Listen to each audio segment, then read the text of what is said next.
we're going to be interviewing Joshua Lewis, aka Mr. Anderson, Randolph local DJ. So, Josh, the name Mr. Anderson, where this all came from?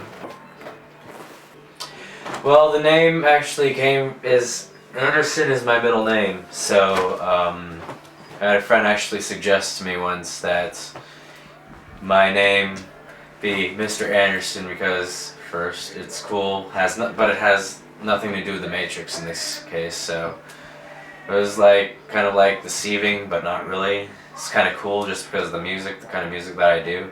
So yeah, that's how the name came to be. A friend that made a suggestion and I took it because I was looking for a new name anyway. What kind of music do you produce? A lot of stuff. It usually isn't just like one genre. I produced a trance track, and then before that I was doing drum and bass under my different name. But now I've gotten back into mixing drum and bass, and I want to make more drum and bass tracks, but more heavier, more bassier. I want to start doing dubstep, but I spin pretty much anything that I feel in the mood for. But lately it's been drum and bass and dubstep, and a little drum step. So that's been my flavor of the week. Been into a lot of bass music. It's a lot of fun to spin, really gets the crowd moving. So, What kind of software DJ equipment do you use?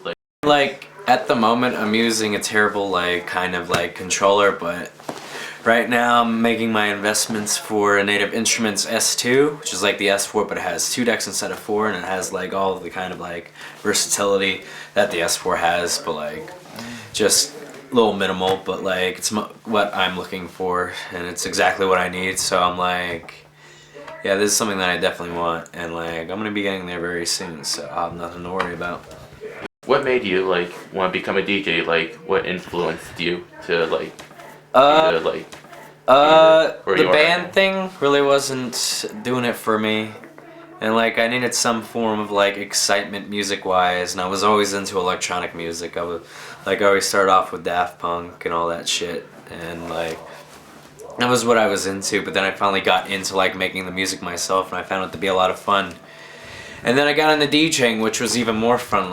If I wanted to do live stuff, I had the DJing, play all this kinds of awesome music that people could dance to, and just have fun doing it myself. So that's how it came to be.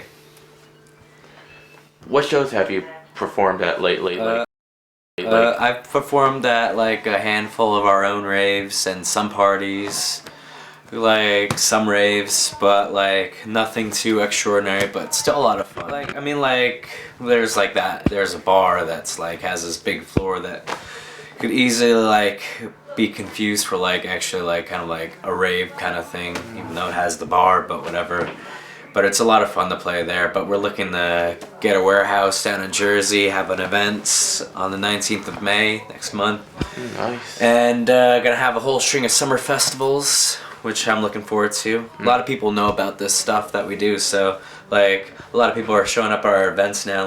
Nothing bad can be said. No one's really saying anything bad about it. So we're having a lot of fun doing this. We're not in it for the money, you know. All of our raves are gonna be $10 each, you know, that kind of thing, because that money adds up, and that money can be used towards what we have to invest into the company, and so far it's worked really well, you know.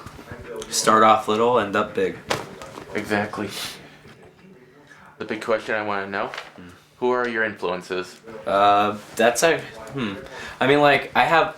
That all depends on what I'm spinning at the time, but I have a lot of influence from everywhere. Like I said, I started off with Daft Punk. They've always been a big inspiration to me. Their live performances are amazing. They are really good. I hope to see them one day live, but I would say at the moment, honestly, hard to tell you. I would say Nero's a big influence right now.